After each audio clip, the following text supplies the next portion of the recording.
Hello everyone, welcome to our channel iPaper Classes. Education is the key to success in life. शिक्षा ही सफलता की कुंजी है। तो कैसे आप सभी लोग कमेंट कर दीजिएगा जल्दी से, और सेशन को शेयर कर दीजिए, लाइक कर दीजिए जितना जल्दी हो सके। सभी को जोड़ लीजिए और ज़्यादा से ज़्यादा जुड़ जाइए सेशन में। आज हम स्टार्ट करने वाले हैं क्या दोस्तों, क्या है हमारा जर्नल साइंस ऑफ DFC शाइल का पार्ट 3। क्या दोस्तों, जर्नल साइंस ऑफ DFC शाइल का टेस्ट 3 आज हमारा। तो जितना जल्दी हो सके सभी बच्चे जुड़ जाइए। सेशन को स्टार्ट करने से पहले मैं यही कहूँगा कि जिन्होंने अभी तक हमारे चैनल को सब्सक्राइब नहीं किया है वो iPaper क्लासेस चैनल को सब्सक्राइब कर लीजिए। आपके साथ बना हुआ है हर वक्त, और DFC शाइल के लिए अच्छे तरीके से मेहनत करा रहा है, क्योंकि आपका 11 बजे मॉक टेस्ट डलता है, फुल मॉक टेस्ट 120 प्रश्नों के साथ, और शाम को 7 बजे आपका GS का बैच आता है। क्या दोस्तों, GS general knowledge of DFC शाइल के 50 ललन टॉप प्रश्न आते हैं, जिसमें प्लस करंट अफेयर्स भी होती है। ठीक है दोस्तों, तो ये है हमारा शेड्यूल डेली का। तो अब हम करने वाले हैं क्या दोस्तों, जर्नल साइंस ऑफ DFCCIL। ठीक है दोस्तों, तो आज का सेशन है जिसमें हमने अच्छे खासे क्वेश्चन लिए हैं। काफ़ी मतलब इस बार हार्ड लेवल के क्वेश्चन लिए हैं, कोई भी इजी लेवल का क्वेश्चन नहीं है इसमें। तो दोस्तों सारे क्वेश्चन अच्छे हैं, सिलेक्टेड है, प्रीवियस ईयर में आए हुए हैं। तो जितना भी ज़्यादा हो सके उतना ज़्यादा शेयर कर दीजिए सेशन को। तो आइए दोस्तों शुरुआत करते हैं, देखते हैं क्या है दोस्तों। सबसे पहले मोटिवेशनल कोट्स देख लेते हैं कि चलता रहूँगा पथ पर, चलने में माहिर बन जाऊँगा, या तो मंजिल मिल जाएगी या एक अच्छा मुसाफिर बन जाऊँगा। क्या दोस्तों, या तो मंजिल मिल जाएगी या एक अच्छा मुसाफिर बन जाऊँगा। ठीक है दोस्तों, आइए चलते हैं।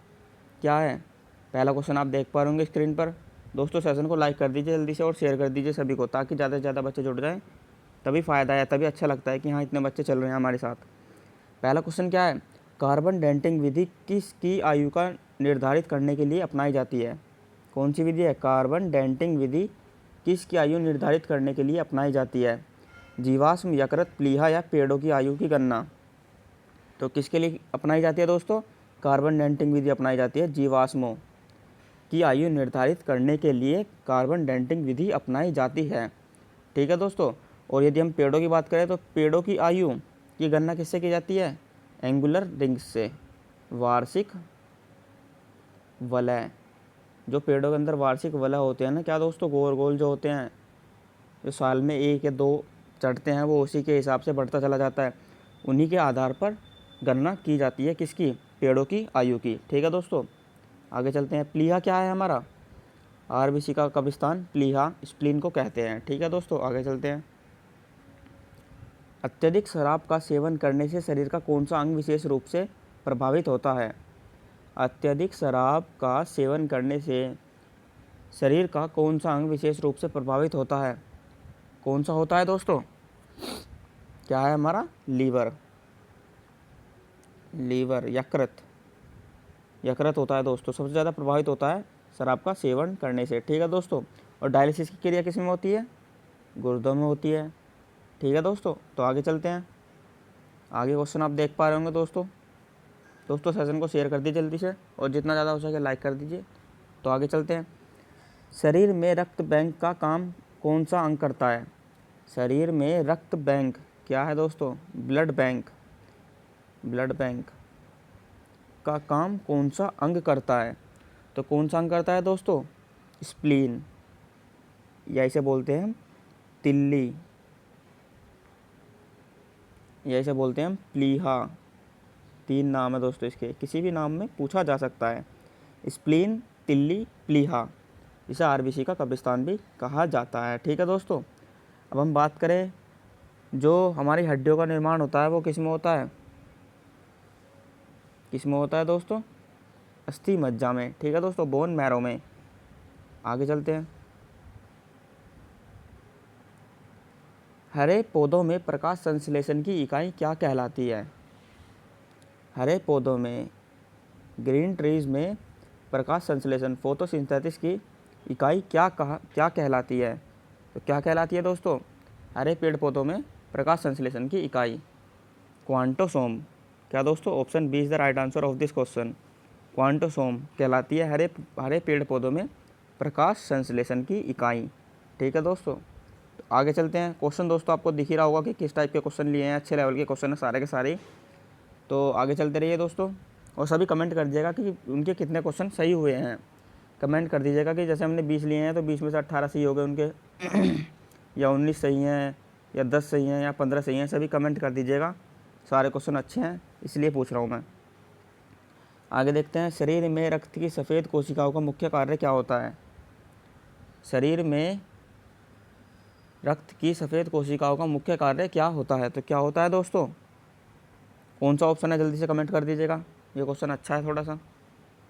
सभी भाई लोग कमेंट कर दीजिए, जितने भी साथी जुड़े हुए हैं हमारे चैनल पे। क्या है इसका आंसर? शरीर में वाइट ब्लड सेल्स का मुख्य कार्य क्या होता है? क्या होता है दोस्तों? जल्दी बताओ।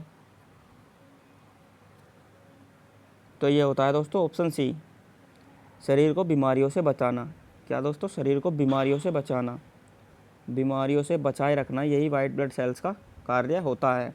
ठीक है, आगे चलते हैं। मछली के हृदय में कितने प्रकोष्ठ होते हैं? कितने चैम्बर होते हैं? मछली के हृदय में कितने चैम्बर होते हैं? कितने होते हैं दोस्तों? 2। मछली के हृदय में 2 चैम्बर होते हैं।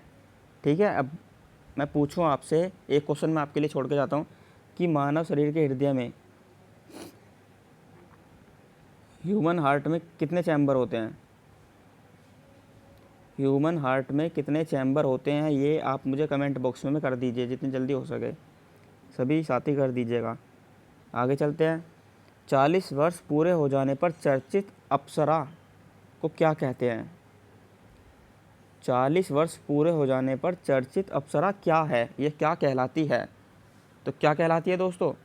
न्यूक्लियर रिएक्टर, यांत्रिक ऊर्जा या ऑप्शन डी रेडियम। तो क्या कहलाती है दोस्तों? Nuclear reactor. 40 वर्ष पूरे होने पर चर्चित अप्सरा को न्यूक्लियर रिएक्टर कहते हैं।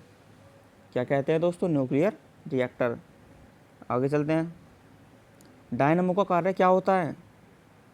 डायनामो का कार्य क्या होता है? क्या होता है दोस्तों? यांत्रिक ऊर्जा से विद्युत ऊर्जा का उत्पादन।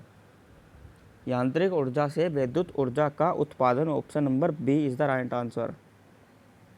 तो क्या हो गया दोस्तों? यांत्रिक ऊर्जा से विद्युत ऊर्जा का उत्पादन डायनामो का कार्य होता है। आगे चलते हैं। पिच ब्लेंडी क्या है दोस्तों? पिच ब्लेंडी से कौन सा रेडियो एक्टिव तत्व प्राप्त किया जाता है या प्राप्त किया गया था? पिच ब्लेंडी से कौन सा रेडियो एक्टिव तत्व प्राप्त किया गया था? तो क्या था दोस्तों? रेडियम। कौन सा था? रेडियम। रेडियम जो तत्व है ना, वो प्राप्त किया गया था किससे? पिच ब्लेंडी से। ठीक है दोस्तों, आगे चलते हैं। प्रकृति में सबसे अधिक मात्रा में, क्या है दोस्तों? प्रकृति में सबसे अधिक मात्रा में पाए जाने वाला कार्बनिक यौगिक कौन सा है? प्रकृति में सबसे अधिक मात्रा में पाए जाने वाला कार्बनिक यौगिक कौन सा है? Hydrogen, reactor, cellulose, carbon dioxide. तो कौन सा है दोस्तों? सेल्यूलोज। सेल्यूलोज प्राकृतिक में पाया जाने वाला कार्बनिक यौगिक है। सबसे अधिक मात्रा में पाया जाने वाला कार्बनिक यौगिक है सेल्यूलोज। ठीक है दोस्तों, तो आगे चलते हैं अपने क्वेश्चन की तरफ। दोस्तों कैसे लग रहे हैं क्वेश्चन? सभी कमेंट में जवाब दे दीजिएगा। समुद्र के किनारे उगने वाला, मिसप्रिंट हो गया शायद ये, समुद्र के किनारे, क्या दोस्तों? समुद्र के किनारे उगने वाले वृक्षों में वार्षिक वलय क्यों नहीं होते? मैंने अभी आपको बताया था पहले, क्या दोस्तों, कि वार्षिक वलय से क्या होता है? पेड़ों की आयु की गणना की जाती है। पेड़ों की आयु की गणना की जाती है वार्षिक वलय से। ठीक है दोस्तों, तो क्या होता है, ये क्या क्वेश्चन है? समुद्र के किनारे वाले जो पेड़ होते हैं ना, उन वृक्षों में वार्षिक वलय क्यों नहीं होते? ये पूछ रहा है ये, कि वार्षिक वलय पेड़ में होते ही नहीं है जो समुद्र के किनारे पेड़ होते हैं। तो क्यों नहीं होते हैं दोस्तों? पानी की अधिकता के कारण क्या, या मृदा की प्रकृति के कारण? क्योंकि यहाँ की जलवायु में स्पष्ट भिन्नता नहीं होती, या जलवायु परिवर्तन। तो क्या है इसका right answer? Option number C, क्योंकि यहाँ की जलवायु में स्पष्ट भिन्नता नहीं होती है, इसलिए पेड़ों में वार्षिक वलय नहीं पाए जाते हैं समुद्र के किनारे वाले पेड़ों में। ठीक है दोस्तों, क्या है ऑप्शन इसका? ध्यान से पढ़ लीजिएगा, अच्छा क्वेश्चन है, क्योंकि यहाँ की जलवायु में स्पष्ट भिन्नता नहीं होती है। वृद्धावस्था का अध्ययन विज्ञान की शाखा में किसके अंतर्गत किया जाता है? वृद्धावस्था का अध्ययन विज्ञान की शाखा में किसके अंतर्गत किया जाता है? तो किसके अंतर्गत किया जाता है दोस्तों? जीरेंटोलॉजी। क्या है हमारा? जीरेंटोलॉजी। जीरेंटोलॉजी के अंतर्गत वृद्धावस्था का विज्ञान की शाखा में अध्ययन किया जाता है। ठीक है दोस्तों, आगे बात करें हम ओडेंटोलॉजी, हड्डियों का अध्ययन होता है शायद। आगे चलते हैं। डोलोमाइट किसका अयस्क है? डोलोमाइट किसका अयस्क है? किसका है दोस्तों? लोहे का, कार्बन का, मैग्नीशियम का, कैल्शियम का? तो किसका अयस्क है? कैल्शियम का अयस्क है डोलोमाइट। ठीक है दोस्तों, डोलोमाइट कैल्शियम का अयस्क है। क्या है इसका सूत्र दोस्तों डोलोमाइट का? यदि हम बात करें डोलोमाइट का सूत्र क्या है, तो क्या है रासायनिक सूत्र? CaCO3। CaCO3 का अध्ययन, CaCO3 को कहते हैं हम डोलोमाइट। और डोलोमाइट का अध्ययन क्या कहलाता है हमारा? डोलोमाइट किसका अयस्क है? कैल्शियम का। आगे चलते हैं। खट्टे फलों में विटामिन का कौन सा विटामिन पाया जाता है? जैसे खट्टे फल हमारे संतरा हो गया, आंवला हो गया, तो इनमें कौन सा विटामिन प्रचुर मात्रा में पाया जाता है? तो कौन सा पाया जाता है दोस्तों खट्टे फलों में? Vitamin C. विटामिन सी जो होता है ना हमारा, ये खट्टे फलों में प्रचुर मात्रा में पाया जाता है। कौन सा है दोस्तों? विटामिन सी का रासायनिक नाम क्या है? Ascorbic acid. Ascorbic acid, vitamin C. ठीक है दोस्तों, कौन सा रोग होता है इससे? स्कर्वी। स्कर्वी रोग होता है विटामिन सी से। विटामिन की खोज किसने की थी? हॉकिंस ने। विटामिन की खोज हॉकिंस ने। विटामिन का नामकरण किसने किया? फंक ने। ठीक है, आगे चलते हैं। ध्वनि की तीव्रता मापने वाला यंत्र क्या कहलाता है? ध्वनि की तीव्रता मापने वाला यंत्र क्या कहलाता है? पीडोमीटर, बैरोमीटर, सिस्मोग्राफ, ऑडियोमीटर? तो कौन सा है दोस्तों? ऑप्शन डी, ऑडियोमीटर ध्वनि की तीव्रता मापने वाला यंत्र है। कौन सा दोस्तों? ऑडियोमीटर ध्वनि की तीव्रता मापने वाला यंत्र होता है। आगे चलते हैं। दूध का खट्टा होना किसका कारण है? दूध का खट्टा होना किसके कारण होता है? दूध का खट्टा होना किसके कारण होता है? तो किसके कारण होता है दोस्तों? जीवाणु द्वारा। जीवाणु द्वारा दूध खट्टा हो जाता है, या दूध का खट्टा होना जीवाणु के द्वारा होता है। आगे चलते हैं अगले प्रश्न पर। दोस्तों कैसा लग रहा है सेशन? अगर आपको इसकी PDF चाहिए दोस्तों इस सेशन की, या किसी भी सेशन की जो हमारे चैनल पर सारी वीडियोस चल रही हैं, क्लासेस चल रही हैं, मैराथन चल रही हैं, उन सब की अगर आपको PDF चाहिए तो टेलीग्राम चैनल ज्वाइन कर लीजिए। किस नाम से? आई पेपर क्लासेस नाम से ही है, जो चैनल का नेम है उसी नाम से है। आपको डिस्क्रिप्शन में लिंक मिल जाएगा, वहाँ से जाकर ज्वाइन कर लीजिएगा। और PDFs आप डाउनलोड कर सकते हैं फ्री ऑफ कॉस्ट। ठीक है दोस्तों, तो आगे चलते हैं। क्या है हमारा? श्वेत प्रकाश के स्पेक्ट्रम में प्रिज्म के द्वारा सर्वाधिक विचलन होने वाला रंग कौन सा है? श्वेत प्रकाश के स्पेक्ट्रम में प्रिज्म के द्वारा सर्वाधिक विचलित होने वाला रंग कौन सा है? कौन सा दोस्तों? लाल, बैंगनी, हरा, नीला? तो कौन सा है इसमें? बैंगनी। जो बैंगनी रंग है ना, वो श्वेत प्रकाश के स्पेक्ट्रम में प्रिज्म के द्वारा सर्वाधिक विचलित होने वाला रंग है बैंगनी रंग। ठीक है दोस्तों, आगे चलते हैं। फ्रिज में प्रशीतक क्या होता है? फ्रिज में, रेफ्रिजरेटर में प्रशीतक क्या होता है? क्या होता है दोस्तों? फ्रीऑन, नेफ्रॉन, यूक्रोन, डायफ्रॉम? तो कौन सा होता है दोस्तों? फ्रीऑन। फ्रीऑन जो होता है ना, वो फ्रिज में प्रशीतक के रूप में कार्य करता है। रेफ्रिजरेटर के अंदर प्रशीतक के रूप में कौन कार्य करता है? फ्रीऑन। ठीक है दोस्तों, ये भी अच्छा क्वेश्चन है, हमारा इंपॉर्टेंट क्वेश्चन है। आगे चलते हैं हम।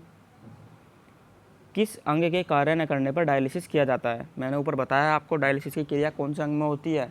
आई थिंक पहला या दूसरा ही प्रश्न था। तो किस अंग के कार्य न करने पर डायलिसिस की क्रिया की जाती है? कौन सा है दोस्तों? गुर्दे। जब गुर्दे काम नहीं करते तो उनकी क्रिया डायलिसिस, उनकी जो शुद्धिकरण होता है ना, रक्त का शुद्धिकरण, तो उस क्रिया को डायलिसिस कहते हैं। ठीक है दोस्तों, आगे चलते हैं। आगे क्या है प्रश्न, आप देख पा रहे होंगे। राइफल चलाने पर लगने वाला झटका किसके संरक्षण का उदाहरण है? राइफल चलाने पर पीछे की तरफ लगने वाला झटका किसके संरक्षण का उदाहरण है? जड़त्व आघूर्ण के कारण, न्यूटन का तीसरा नियम, रेखीय संवेग संरक्षण के कारण या बल आघूर्ण के कारण? तो अच्छा क्वेश्चन है दोस्तों, पढ़ के ही पता चल गया होगा कि आपको किस लेवल का क्वेश्चन है कि राइफल चलाने पर लगने वाला झटका किसके संरक्षण का उदाहरण है? रेखीय संवेग संरक्षण का उदाहरण है। Option number C is the right answer of this question. रेखीय संवेग के संरक्षण का उदाहरण है। जब राइफल चलाने पर पीछे की तरफ झटका लगता है ना जैसे, तो वो किसके संरक्षण का है? रेखीय संवेग संरक्षण का। तो अच्छे से याद कर लीजिएगा दोस्तों, सारे क्वेश्चन अच्छे हैं। प्रयोगशाला में सर्वप्रथम जीन का संश्लेषण करने वाले वैज्ञानिक कौन हैं? प्रयोगशाला में सर्वप्रथम जीन का संश्लेषण करने वाले वैज्ञानिक कौन है? कौन है दोस्तों? H.G. खुराना। कौन है? H.G. खुराना। हरगोविंद खुराना जी हैं जिन्होंने प्रयोगशाला में सर्वप्रथम जीन का संश्लेषण किया था। आगे चलते हैं। तो दोस्तों आज के सेशन में इतना ही। लगभग मैंने आपको 20 से 22 क्वेश्चन करा दिए हैं। तो सारे क्वेश्चन अच्छे लेवल के हैं, तो आई थिंक सभी को अच्छे लगे होंगे। और जिन्होंने चैनल को सब्सक्राइब नहीं किया वो चैनल को सब्सक्राइब कर लीजिए और बेल आइकन प्रेस कर लीजिए ताकि आपको डेली नोटिफिकेशन मिल जाए। और दोस्तों चैनल से आपको ऐसी ही अच्छी अच्छी वीडियोस प्रोवाइड होती रहती हैं। अगर कंटेंट अच्छा लगा हो तो चैनल को सब्सक्राइब जरूर कर दीजिएगा, क्योंकि नया चैनल अभी प्रोग्रेस पर है, सभी मेहनत कर रहे हैं चैनल पर। तो चैनल को सब्सक्राइब कर लीजिएगा और शेयर कर दीजिएगा जितना ज़्यादा से ज़्यादा हो सके। और दोस्तों 11 बजे सभी तैयार रहिए मॉक टेस्ट के लिए। 11 बजे मॉक टेस्ट के लिए तैयार रहिए और शाम को 7 बजे जीएस के 50 ललन टॉप प्रश्न के साथ तैयार रहिए, प्लस करंट अफेयर्स जो DFCCL के लिए एग्ज़ाम के लिए बहुत ही इंपॉर्टेंट है।